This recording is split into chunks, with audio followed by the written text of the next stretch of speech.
Welcome to Fly Nubian Money, where we help you master your mindset and maximize your money.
I think I have this red shirt on in one of those pictures I saw myself in.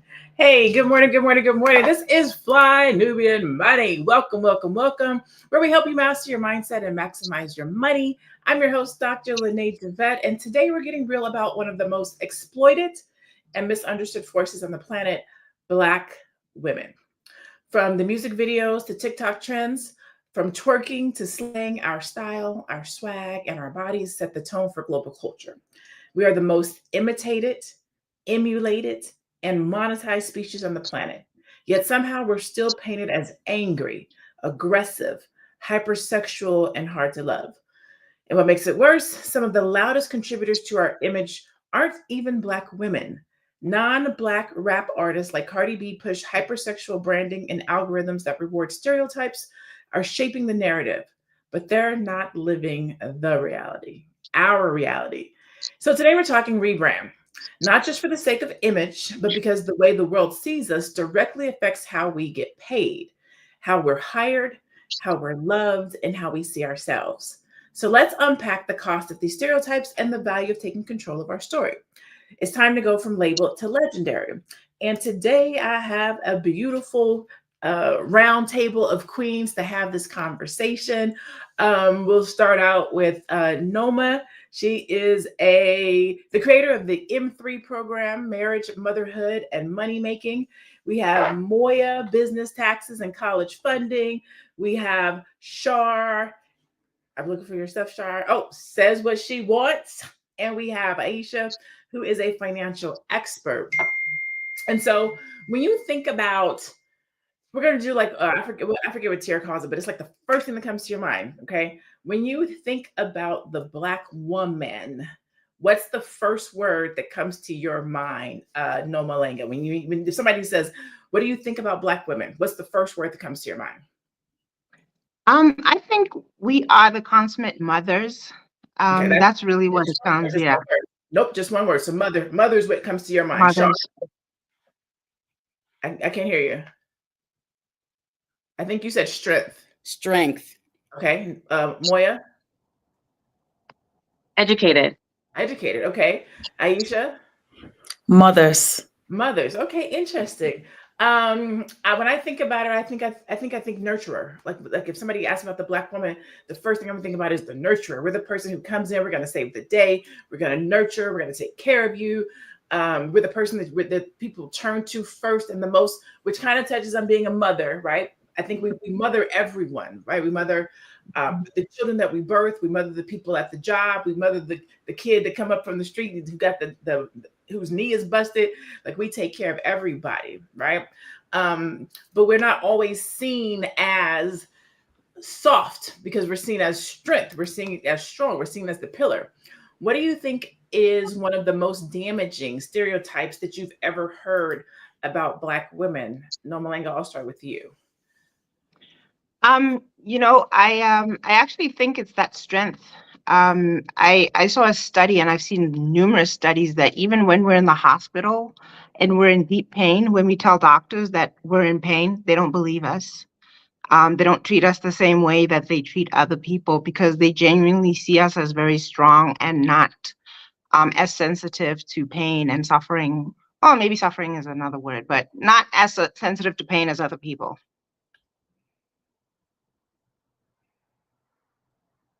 Sorry, what about you, Moya? What do you think is one of the stereotypes that hurts us? I think it's the same thing that I just seen Double A say, aggressive. Aggressive. Okay. Shar? Angry. Angry. Okay. Aisha? I think the same, probably angry. I think it's the strong Black woman.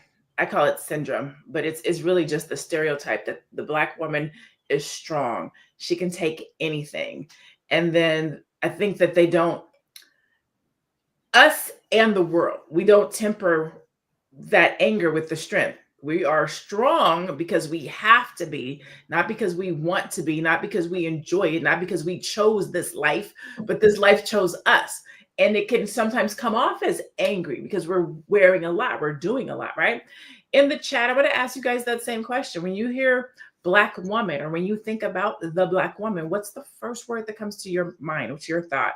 And then if you are a Black woman, like what's a stereotype that you wish that we could deflect or that we didn't have to deal with? Okay. And so we're talking about rebranding the Black woman today. We're going to watch our first video. And this young lady is kind of talking about why is rebranding maybe a necessity? The brand of the Black woman has been very negative when it comes to film or music or the news media. We've had stereotypes like the angry Black woman. We've been overly sexualized with stereotypes like the Jezebel. Take a look at this headline: the angry Black woman stereotype at work. These portrayals of Black women have not only been demeaning, but they have been a misrepresentation of what Black women really mean to society and the culture. This has happened for the last 50 to 60 years. Check this out. In 2023, there was a survey done of Black Americans, and from this survey, 63% of Black Americans believed that we were negatively portrayed in the news and how we've been covered in the media in comparison to other racial groups. Now, fast forward to 2024, and we have a Black woman that is running for president. How ironic is that? So let's talk about the rebrand. What has really happened behind the scenes? Well, this article by JP Morgan Chase discusses that Black women are the fastest growing group of entrepreneurs.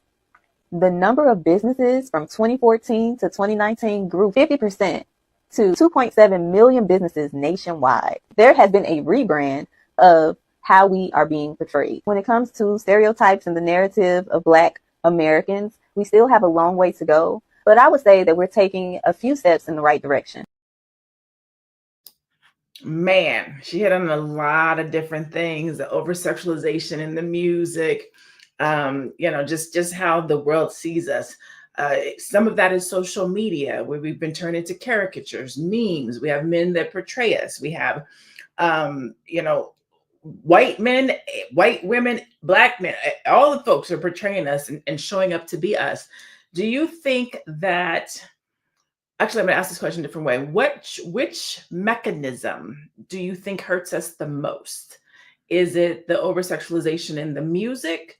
Is it the ratchet, what do they call it? TV? What is it called? It's not real life TV. I'm having a 48-year-old moment. The shows, the real life TV. Reality TV. Thank you. Reality. Reality TV. Thank you. The reality TV, like what do you think hurts us the most? Shar, is it the music, the reality TV, the social media? I feel like it's stuff that society puts out there and labels us as angry.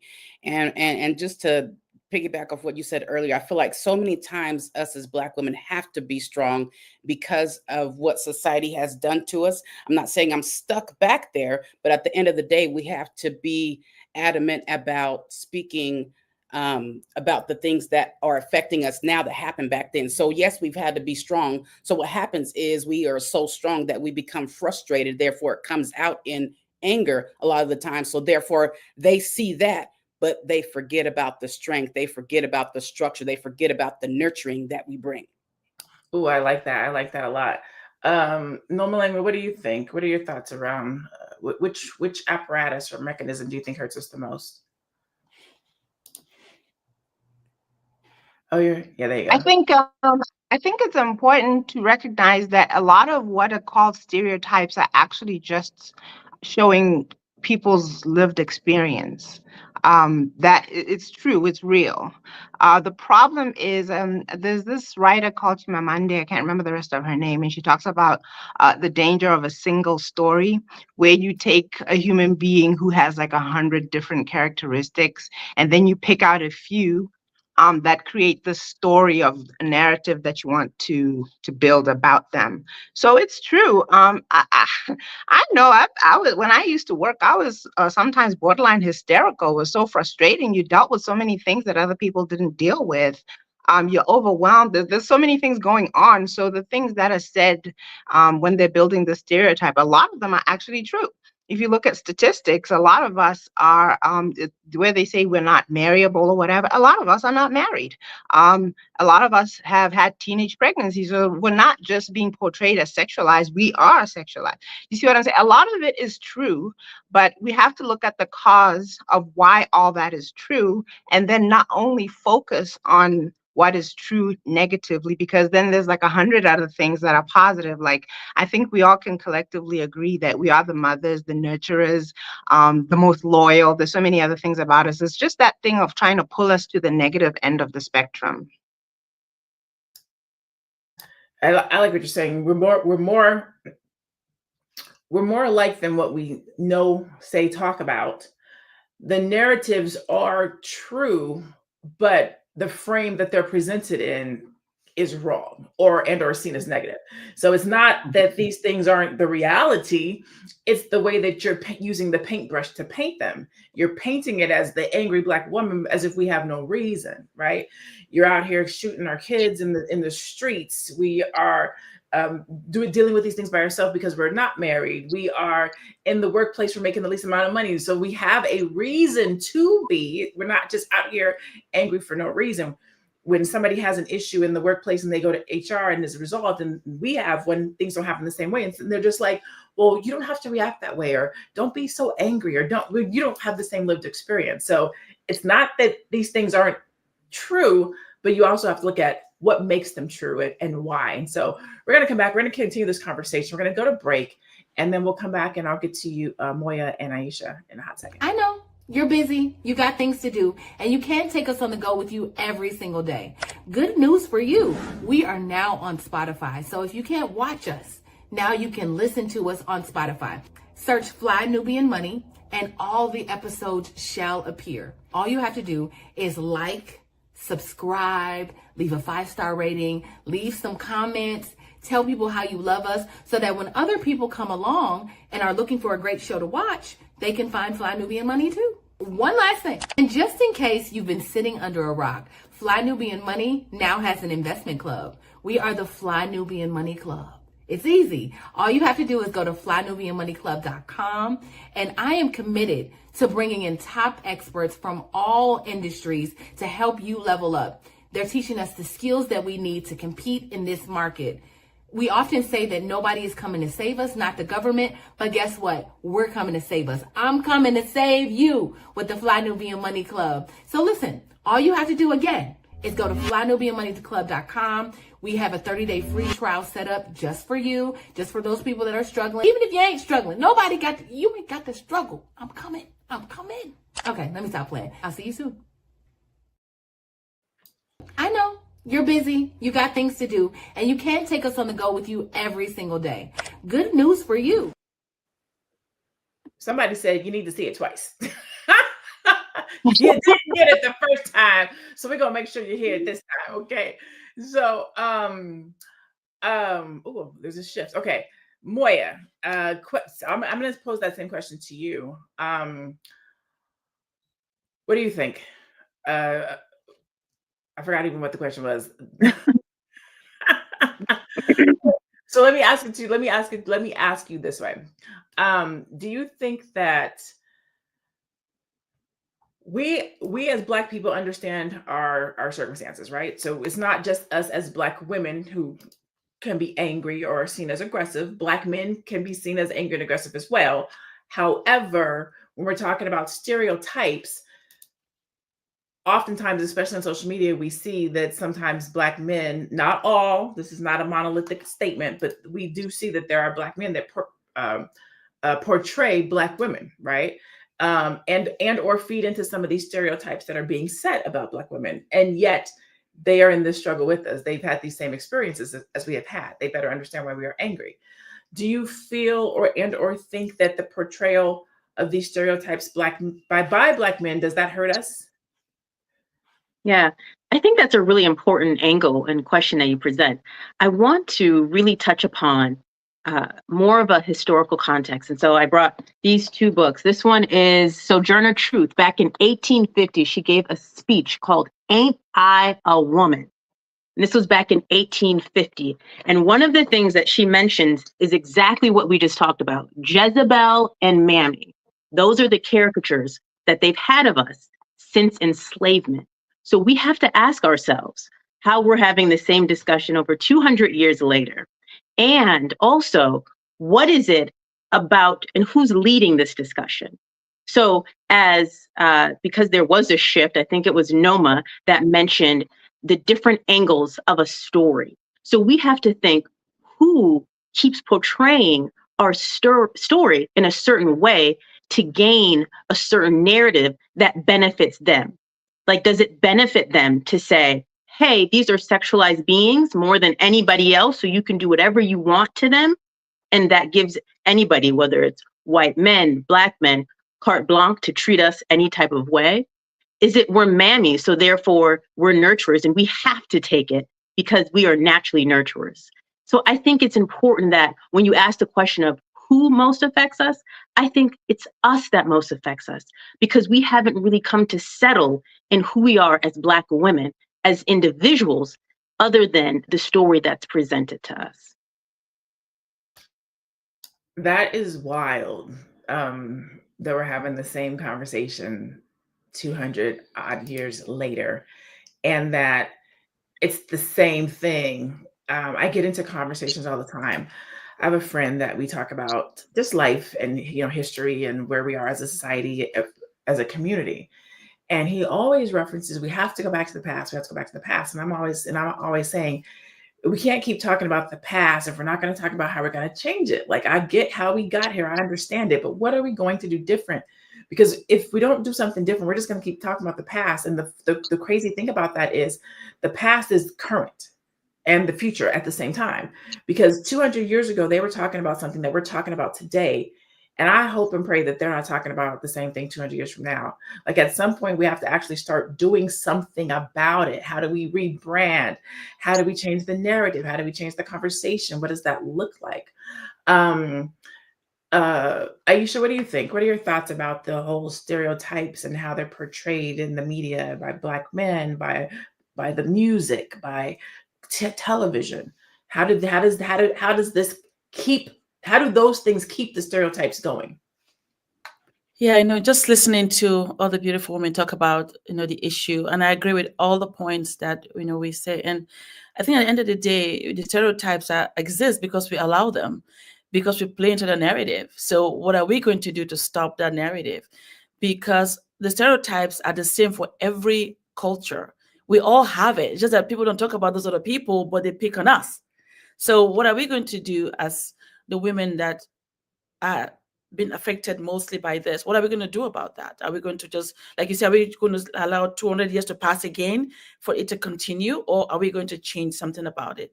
Because being from Nigeria, those things happen back home too, where, a woman is supposed to be quiet, and if she speaks too loud, they think she's rude. It's not so unique to American women and make it seem like it's only the Black women here. It's actually upsetting to me that it's done that way. But it's because, again, maybe we allow it, right? So it continues and it continues. So something has to be done. Hopefully we can start, again, rebranding ourselves, beginning with us, and not accepting it, because that is true of all cultures or all people. It's not so unique to us. You bring up a good point. You bring up a really good point. You said that it's not just here, it's everywhere, right? A lot of times we think that our experience is just for us, especially here in the United States. Like, we think it's just us as Black women that are dealing with different things, but it's a Black woman issue, right? It's not an African American woman or a Nigerian American. It's a Black woman issue, where we are stereotyped and or over-sexualized. So whether it's through the music, bitches and hoes, and I mean, listen, when we were growing up, it was NWA. Now the men were talking crazy about the women, but now they got the women talking crazy about the women. You know what I'm saying? Sexy Red talking about what her stuff look like and the color. And like it's not even the men that are over sexualizing Black women now. Like we've been over sexualizing ourselves in the music. What you can listen to, what your children are listening to, which then makes them try to figure out how they're gonna go out here and act in the streets. They're listening to these women talk about these things, and then they think they're supposed to act like that, dress like that. This is a little bit off topic, but kind of on topic.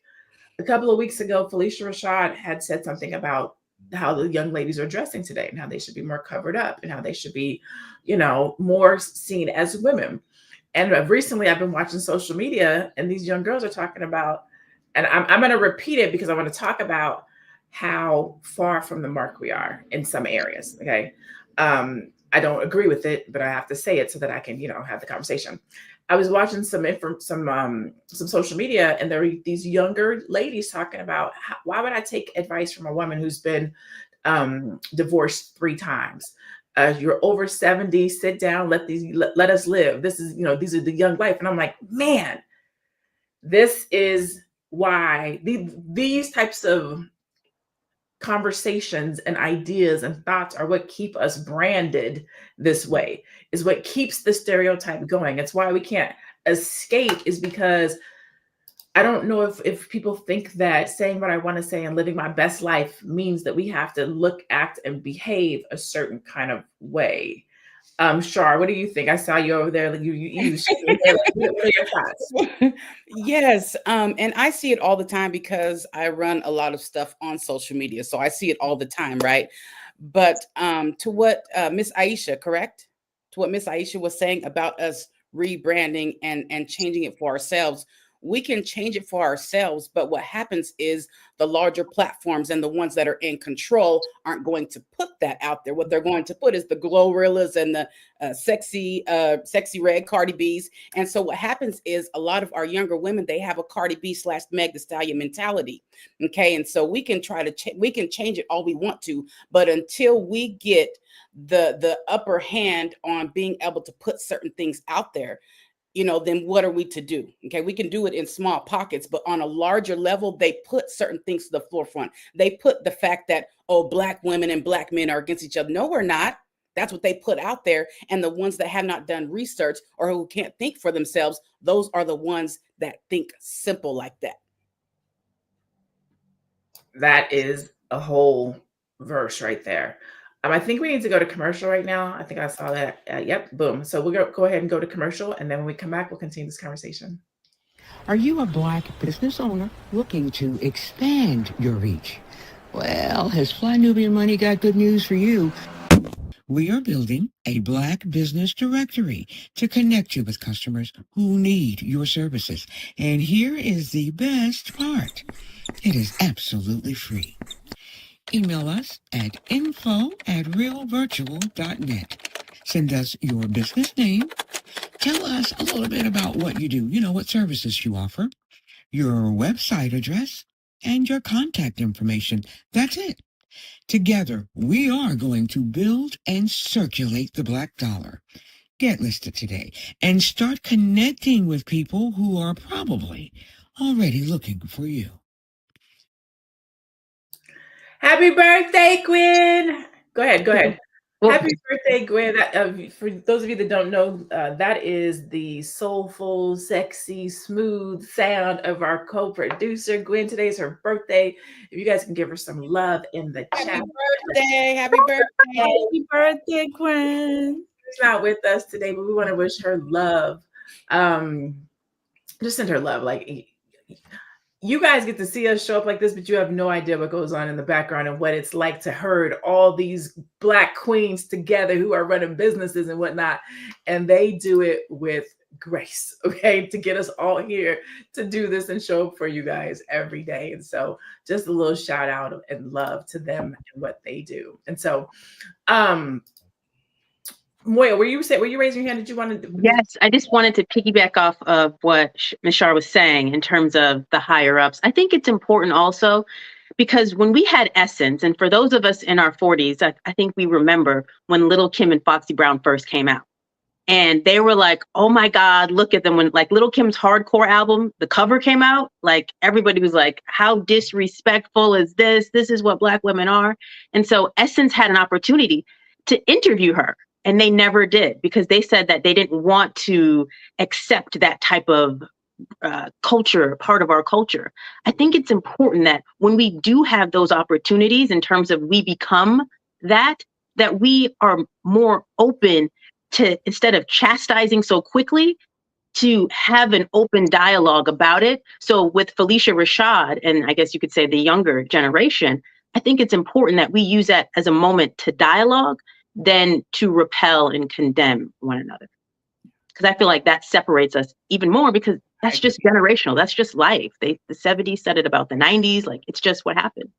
It's like a learning opportunity. Go ahead, Moya. No, Malanga. I was also going to say that it's very important that as parents or as sisters, aunts, whatever it is that we are, we're the major influencers of our girls and our boys. We're talking so much about what they're seeing in the media, what's influencing this and that. We should be the primary influencers, you know? So yeah, we can't stop them from seeing what they're going to see. They're going to go to school, they're going to watch TV and all of that and go on social media.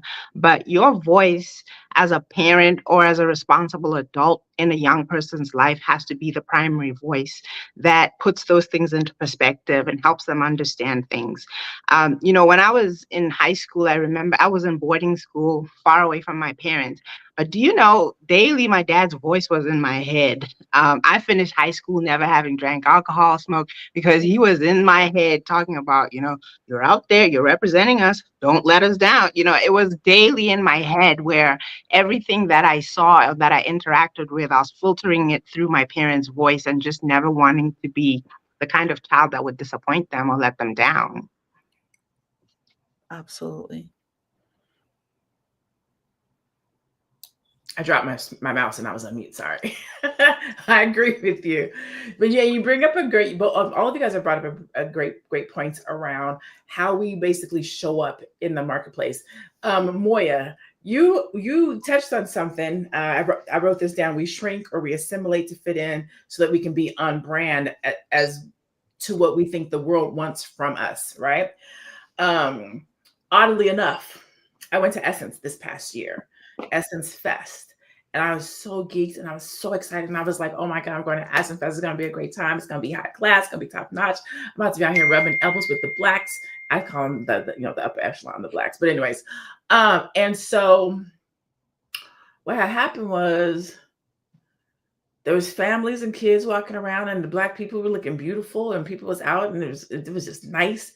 But the music, I was just like, there's babies walking around here. Like, I'm thinking y'all about to have, like, I'm thinking this is about to be the essential Black event, and it's going to be it was well run. It was well executed. All that stuff was good. I just didn't think we was going to be playing the explicit lyrics in the daytime during the family time with the little people. I mean, full on all of the words types of conversation. And I'm looking around at the little kids. I'm looking like, I in that moment, I feel like I'm their auntie or something. Like, oh my God, why y'all got your kids out here? Like, you know what I'm saying? But it's kid-friendly event. We got to do better. We got to protect better. A lot of times I think we go into certain situations and we shrink. We go along to get along. And I know we do it in work. Our next video is talking about it from the work environment, the work perspective. We're going to go to that video and then we're going to come back and talk about it. You know that moment in the meeting when you dial your voice down 3 notches. That calculated hesitation before you speak. You know that mental checklist we go through? Am I being too direct, too passionate, too much? Every day, professional Black women navigate leadership through an obstacle course we didn't design. We're expected to be confident, but not intimidating. Assertive, but always pleasant. Authentic, but not too ethnic. I'm tired of watching brilliant women shrink themselves to fit into boxes that were never built for our magnificence. Here's what I know. The very differences they try to minimize are our greatest strengths. Our perspective, our resilience, our ability to see around corners because we've had to navigate so many unexpected turns. The world doesn't need more tired leaders who fit into the same old molds. It needs leaders who break the mold completely. That's why I'm creating. Mm-hmm. Listen, that part, right? Basically what she's saying is from the shrinking perspective, like when we go into rooms, like I used to do it. I don't do it now, but I used to do that, right? When I was a executive assistant for at a $1 billion corporation. It was the CEO, the president, and me. And whenever I had to talk or be taken seriously, I put my glasses on, I button up my shirt, and I try to be, hey, hi, how are you? This is what we have to do today. So I'm code switching. I'm shrinking so that I don't come across as aggressive. I don't come across as too strong. I'm speaking slower. I'm using, different type of terminology. I'm not being myself, right? Because the brand is aggressive, angry, doing too much. Have you guys ever had to shrink yourself so that you don't be seen as too much or the stereotypical Black woman? Moya, I know you're out there in the world, and I'm going to ask all of you guys this in particular question. Have you had to shrink yourself, or I hate to say it this way, but not be too much of a Black woman so that you can be, not dealt with, seen, heard, and get your point across? We'll start with you, Moya. So the biggest thing for me is when I'm dealing with employees, because I'm really just focused. So I'm like, can you do? And then it's just like, whoa, is she mad? Is she like, why is she coming off? So what I've learned, which is unfortunate, but what I've learned is I have to present it as a question. Like, well, what do you think about you doing A and B? Do you think that would work? And then, going through that type of mental gymnastics to get them to feel like, oh, she's including me. But sometimes it still comes off as she's being condescending because you're asking a question that you already know that this is the best way to do it. So when that video was spot on. Everything that she said was spot on. Mm-hmm. Having to not black your black. It's the craziest tap dance. No, Malanga, what about you? Have you had that experience where you're trying, I need to get this done. I'm trying to get this across, but let me try to do it with a little easier so it's okay for you. You're on mute. You're okay. I said definitely, but then I said eventually it morphed into just kind of people and social skills. You have to understand that when you talk to a man, if you order him around, no matter how much authority you have, he's just not going to respond positively. When you talk to a child, also, there's a way that you appeal to them. And the same applies to people of different cultures and different races. You just have to kind of take into account what's comfortable for them. And yeah, it means that you're kind of always shaping and shifting yourselves, but those are people skills. And I honestly don't want to deal with a person, even if we're both Black, who acts the same way in the office or in a professional setting, the way that they do when they're, dancing on the table at their cook-off or whatever it is. We do have to kind of, there is a sense of decorum and a sense of professionalism and putting your best face on that we all have to do. And to be honest, I don't really have a problem with that. But I have to say, though, dealing with people from other cultures and other races was where it began to understand that, okay, you do have to kind of see who you're dealing with and then adjust accordingly. Mm-hmm. Yeah. What about you, Shar? I will say I used to. Yes, I used to. And the underlying cause of that was the fact that I had social anxiety and I had really bad panic attacks. So I would find myself shrinking back, shrinking down, or going through certain things where I wasn't able to speak or perform properly. So when I got over the panic attacks and the spirit of fear, I came out like a bullet. And so it's like I saw more of my authentic self coming out after I got over that. So now it's like I just, I'm just out there in your face and I'm just me. I'm just me. And it's not that I'm reckless or anything like that, but I am going to be me in whatever setting I see fit. I'm just going to be me. I like that. Aisha, make the full circle. Actually, I'm with Noma as well, where, you're just malleable. You work with, depending on how people are, you just, match their energy, right? So growing up in my culture, it's normal to respect the men. It's just part of the way you things are.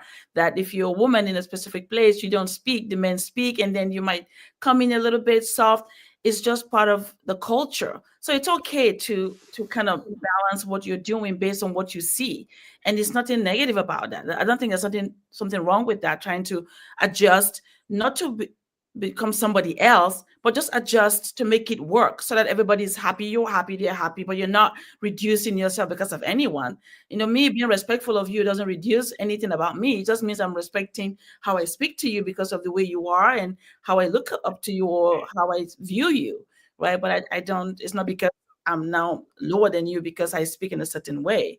So I think being malleable in that aspect is great, and just being confident, being who you are, but respecting others as well and working with them depending on what the situation is at that time. Go ahead, Maura. So I think there's a point to it, like malleable and shape shifting and it being okay. Like, I agree. I think that there comes to a point, though, especially when you're looking for a leadership position and you're looking to elevate and get promoted in your company, where it requires something different outside of just going along to get along. Like, there definitely is a social setting, but there is a way because when we look at Fortune 500 companies and we're looking at how many of those are Black women, how many of them are just overlooked? When we talk about pay disparities and inequities, how do we advocate for ourselves in a way that still shows up where we are definitely skilled enough to do the job, but they don't just push us aside because we just want to make everybody happy? There has to be a way where we are also elevated if we're looking at corporate settings, while also still understanding that we are who we are and showing up authentic, and us showing up authentic doesn't inherently scare you. That's a great point, because it's like we're doing this balancing act of, I am who I am. I know what I know. Most of the times I'm smarter than the people in the room. Most of the times I'm working twice as hard to get half as far. So most of the time I'm better, but I have to play like I'm not, so that I don't infringe on you, so that you don't feel like I'm being too aggressive or angry. So it's this game that we have to play so we can't stand out or be ourselves and shine in all of our brightness, because we have these stereotypes that are hanging over us that are portrayed as negative, because being strong apparently is not a good thing.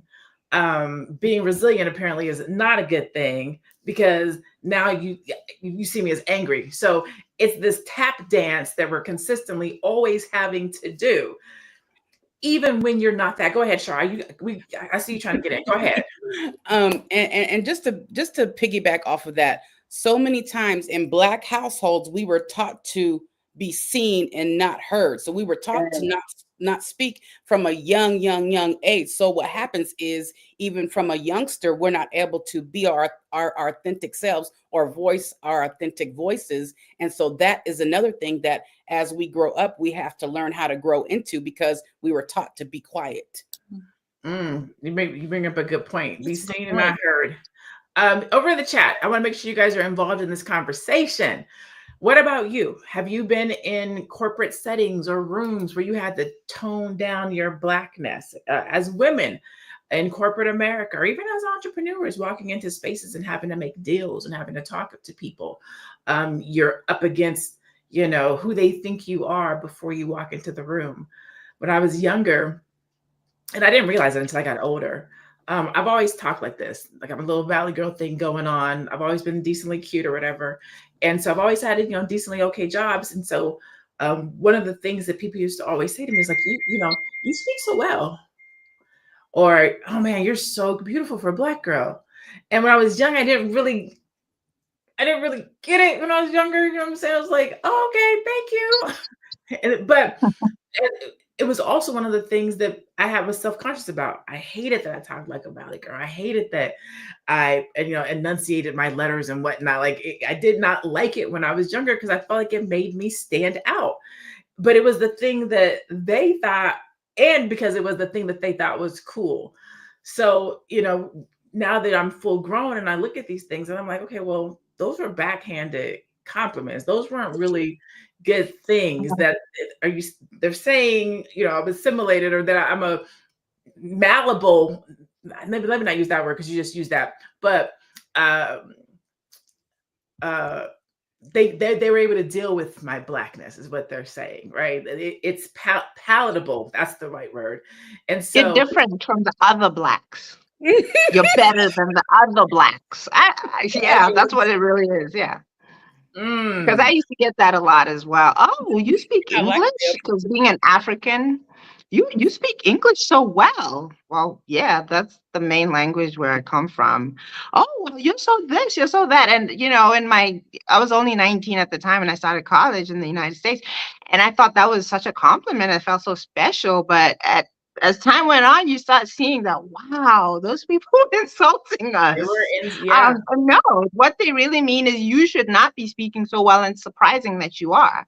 Or sometimes it's because I'm not that dark skinned. They'll be like, wow, you don't look like an African. What does an African look like? Yeah. And it could go on and on. They're ignorant when it comes to blackness because they don't know what to expect, right? And so when we talk about rebranding the Black woman, what does that even look like? But before we get to that, let's look at the stats. Let's go to the stats before we get to that.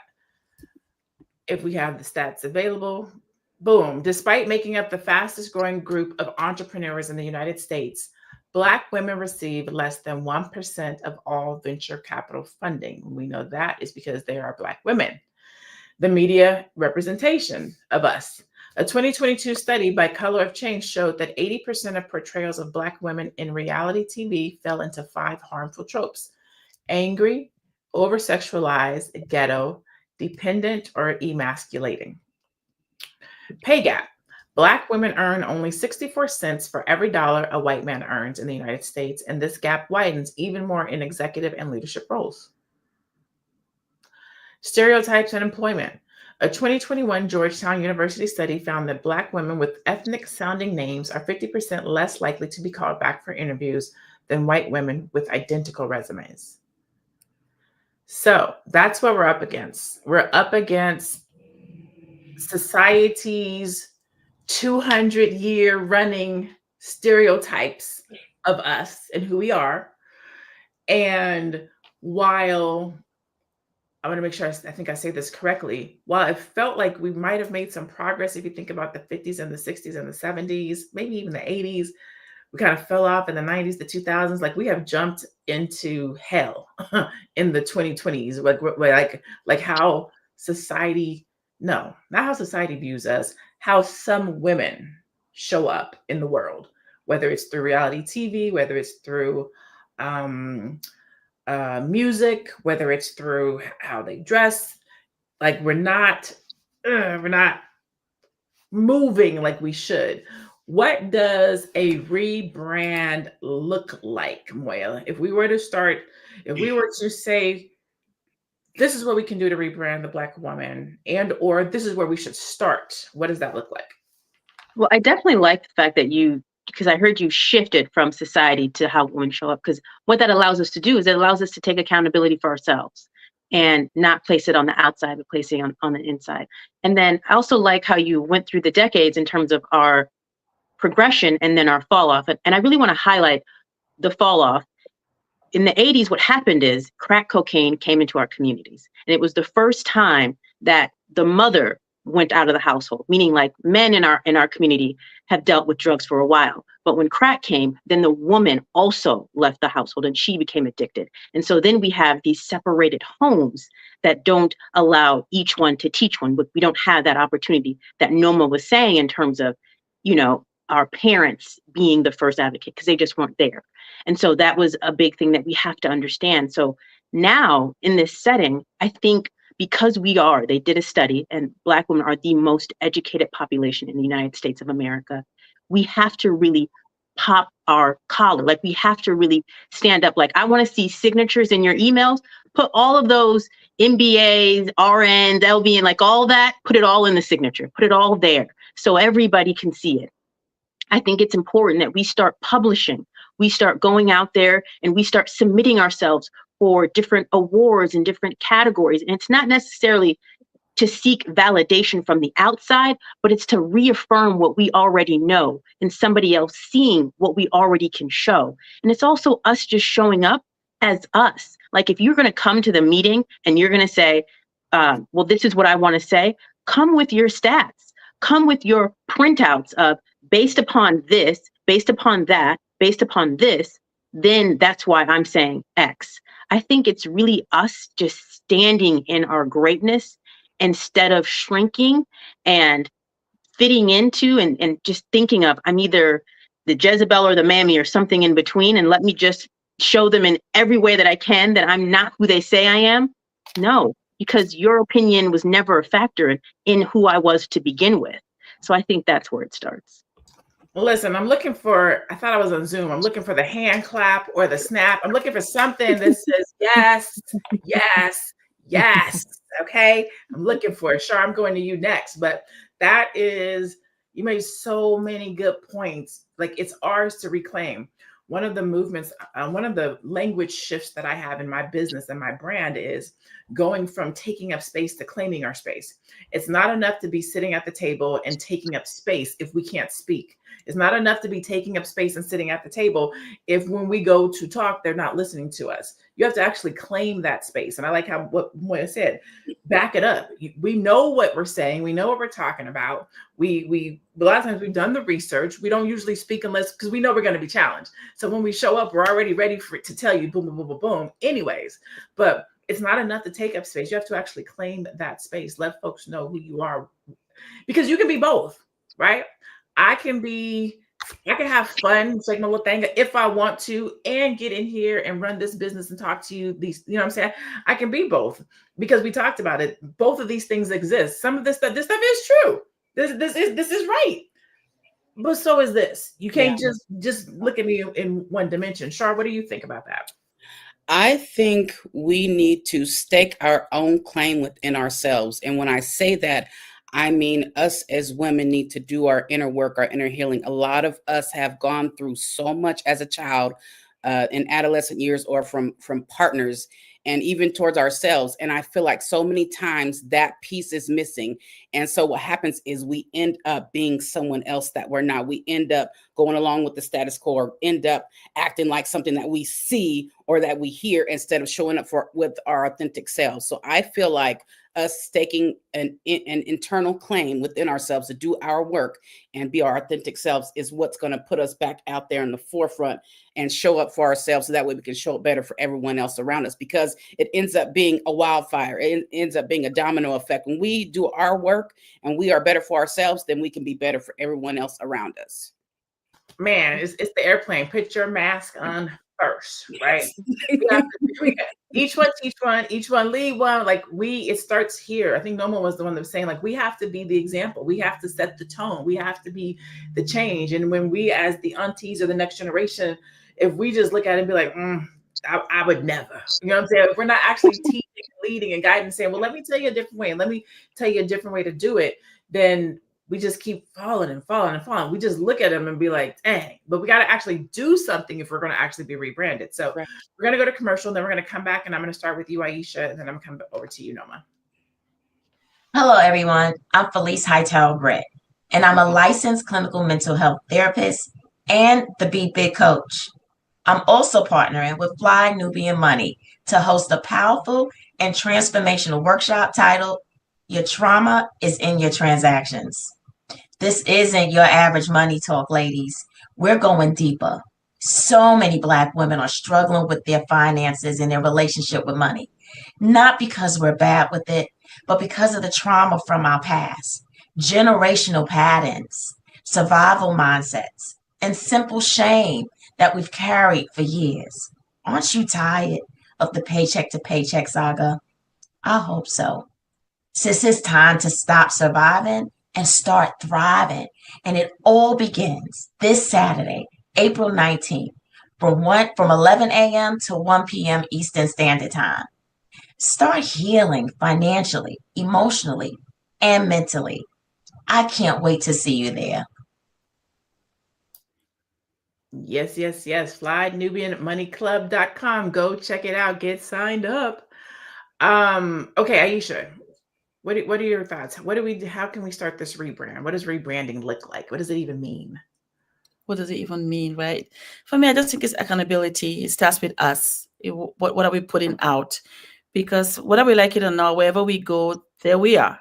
So we have to look within and see what we're doing and how we're going to, if it's healing we need, whatever it is that we need to do, so that when we show up as our authentic selves, not trying to be anybody, but be ourselves, but at the same time, know that we're living amongst other people. Because sometimes as well, if we're not careful, we might just think only about ourselves so much that we forget that there are people around us. We can't do that. That doesn't help anybody. We need to think about how we project ourselves to other people as well. So I just believe accountability. Myself as a mother, I have a daughter and I'm raising her. And there's some things I tell her, no, Mama, you can't do that, right? Because I want her to be seen with respect, because I know she's going, not that she's not being her authentic self, but she's going where I know it will not benefit her. So I'm also molding her and helping her, shaping her so that she can be a good woman, that wherever she goes, people love being around her. Because say you have to be somebody that people want to be around you. And it's a skill that you learn because your parents impact that on you, because they see what you're doing and they course correct you. And I'm grateful that I have that growing up. So that helps. So we have to go back to the beginning, accountability in our family life, in our sisterhood, back home. So when we leave the home, we really we bring the best of ourselves outside when we go out. That's how I feel. I love that. Noma, what about you? What are your thoughts on that? On the rebrand? Actually, it's really, I think it's actually very simple, even though it may not necessarily be easy. We have to put back together what was taken apart. I can't remember who said it here on this panel, was talking about, well, let me tell you what happened in the 80s. They started giving the Black women crack. And before that, they were giving the men other drugs, guns, or whatever it is. So what they were really doing was dismantling our families, removing good values from our homes. That thing that you mentioned, Dr. LaNee, about the young girl who told Felicia Rashad to just shut up, and she's 70, and what does she know, and all that. I already know that young lady doesn't have a mom and a dad in the home being the most influential people in her life. I don't know what's influencing her, but certainly not that. So we just kind of have to put back the things that were taken away from us. Just restore simple values of understanding respect for ourselves, respect for your mother, your father, respect for family, and showing up for each other so that there's support systems in place. There's so many places where people thought that education was the answer, and unfortunately, you have a lot of people who are educated. We are the most educated as Black women, but then we're also the most in debt, the most unemployed. So maybe that wasn't always the answer. Now, if we had that opportunity taken away from us, it's good that we have the opportunity. And I know a lot of Black women who've done a lot of great things with their education, but it's not the only answer. It has to be a multi-phase thing where there's numerous things that we have to put back together. The opportunities that were taken away from us, we have to start reclaiming them. The men that were taken out of our homes, we have to start becoming women that can live with men. We have to become people who can keep our families together, who can support each other and build, the word is harmony in our families and in our communities. Okay. I agree with a lot of what each of you guys said is around the rebranding. When I think about what does it mean to rebrand the Black woman, there's so many layers to it. And I think, who said it over here? 7 and a lot of y'all have trauma. That person said from grandma and your mother. I don't think it has to do with that. I think it just has to do with trauma, wherever it came from, family member, not a family member, in the streets. It doesn't matter where it came from. We are traumatized as Black women, whether that be growing up without your dad in the house, whether that be growing up without your mom in the house, whether that be growing up and your parents being on drugs and you're raised by grandma. Maybe none of those things happened to you, and you had 2-parent household and everything was good, but you got older and somebody touched you. I mean, there's some type of trauma that is attached to being a Black woman, and it's sad that that's what it is, but it's there, right? So then it becomes, what type of healing needs to happen so that we can rebrand? Because the rebrand is not going to, it's not going to be a switch that's just flipped and it's done. There's some healing that has to happen, because in order for us to show up in the room in all of our brilliance and all of our brightness, we got to get rid of imposter syndrome. Where does that come from? In order for us to not feel like it's okay to have hypersexualized music playing in the background and singing along with it, we have to know that we're valuable and we're worth more. We shouldn't talk about ourselves like that. There's trauma that's attached to being a Black woman that has to be healed. How we think about ourselves, how we see ourselves, how we portray ourselves, how we speak, how we date. All of this starts with us, right? And so in our final thought, in our final go around, the question that I want to ask you is, what role does healing play in rebranding our image? Because that's where I think the rebrand starts. It's a healing process. It's the bringing the men back into the home. It's the truth behind Black love. It's the partnership. It's the building wealth together. It's the trust. And all of that starts from a place of healing, right? So, Shar, I'll start with you. What role does healing play in rebranding our image? And then also tell people where they can find you.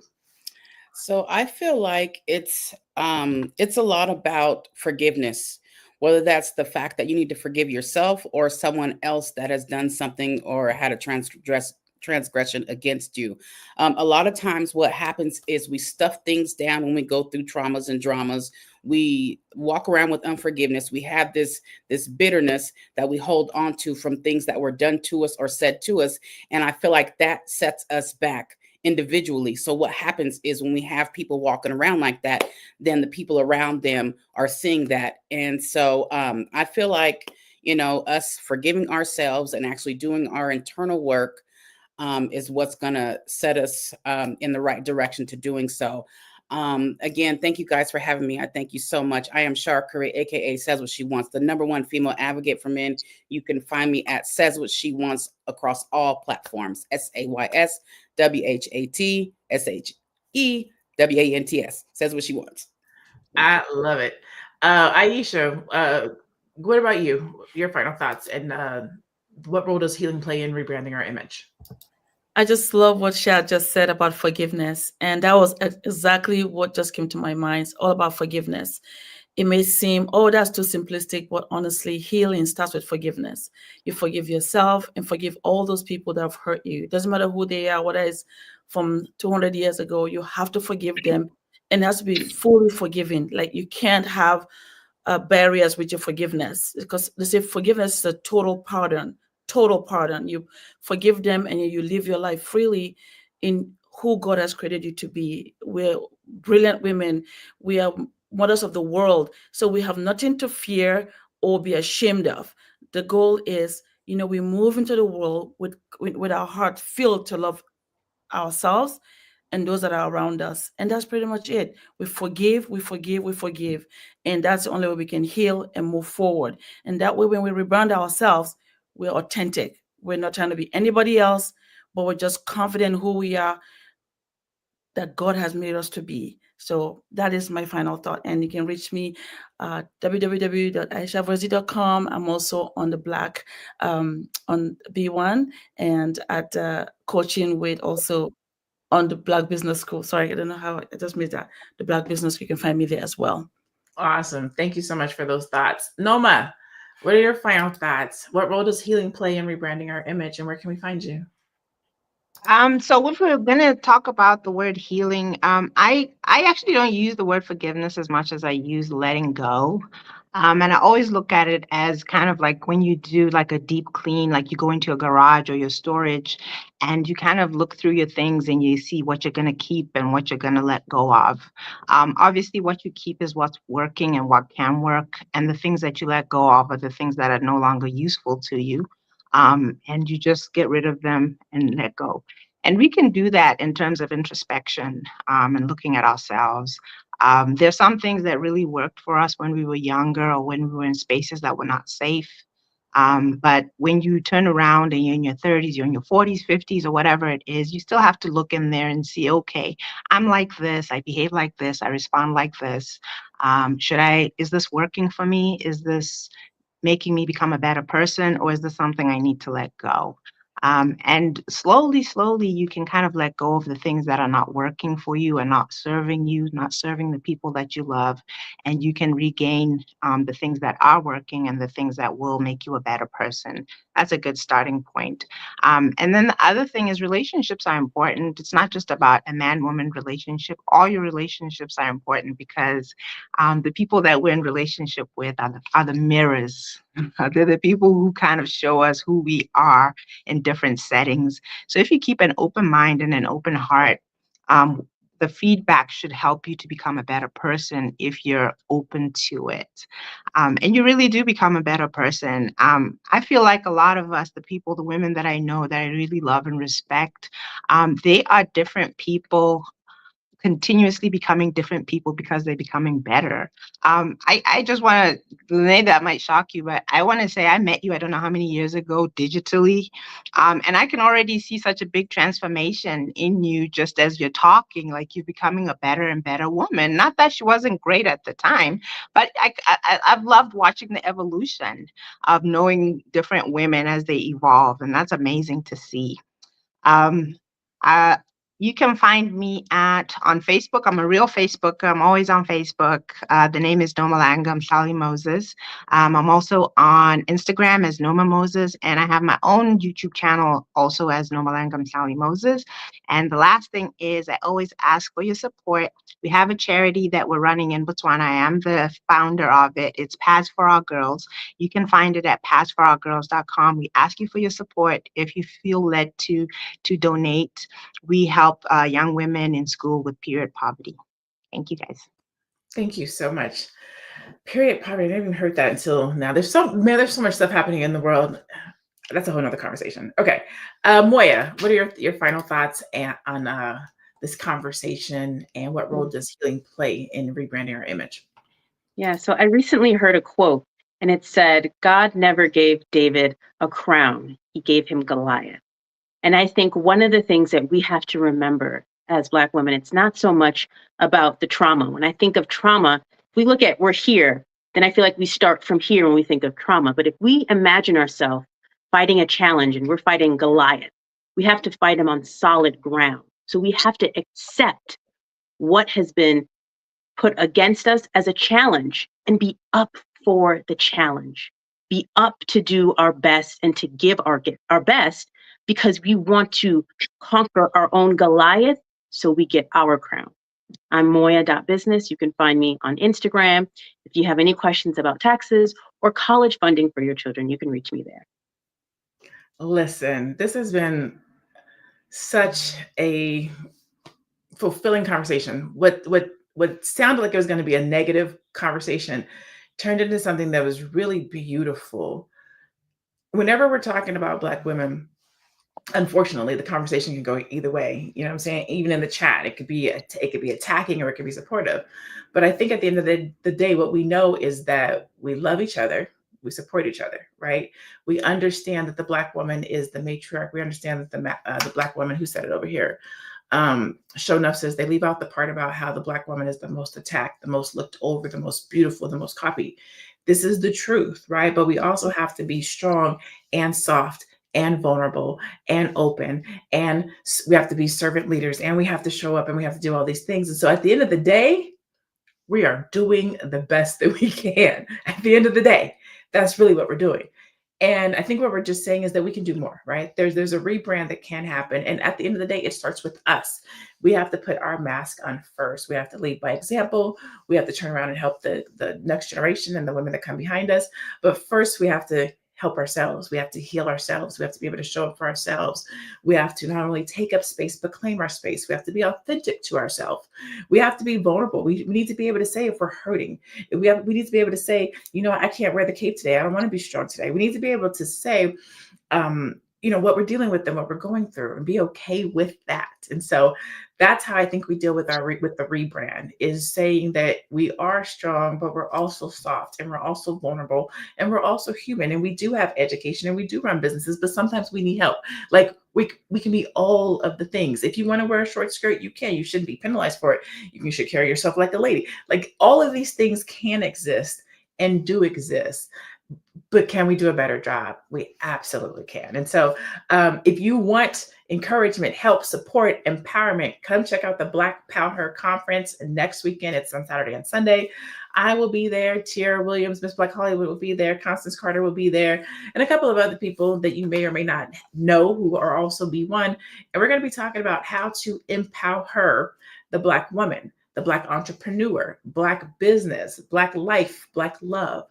It is for men too. It is a Black woman-led conference, but Black men are invited. Black entrepreneurs are invited, and we get down. This is our 4th year, and it's going to be a great time. So I want to thank the panel for being here and having this conversation today. I want to thank you guys in the chat for chiming in and letting us know that we're not by ourselves. You've had these experiences as well, right? So it's time to retire the labels and rewrite the story. Black women are not monoliths. We are leaders, lovers, innovators, healers, and powerhouses. And when we reclaim the narrative, we reclaim the power to shape our image, our industries, and our income. So let's stop accepting the stories written about us and start living the stories we write for us. Thank you for tuning in to Fly Nubian Money. Keep rewriting, reclaiming, and rising. As I always say, go out into the world today. Be blessed, be Black, be beautiful, and be one. We'll see you tomorrow. Same time, same place. Bye, everybody.